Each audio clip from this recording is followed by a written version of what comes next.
մենք տեսնում ենք աղքատության հաղթահարման մի բանաձև, դա աշխատանքն է եւ մեր նախարարության անվանումը պատահական չի, որ կոչվում է աշխատանքի եւ սոցիալական հարցերի նախարարություն եւ ոչ թե հակառակը։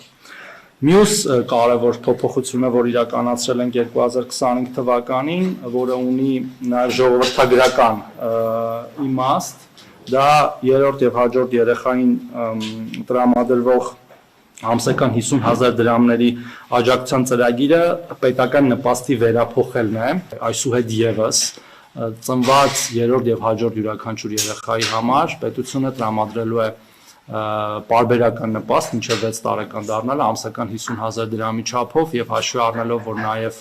այդ նպաստները անկախիկ ստանալու եւ անկախիկ եղանակով հետվճարով վճարից օգտվելու պարագայում նաեւ հետվճար է տրվում, այն կարող է դառնալ մինչև 60,000 դրամ։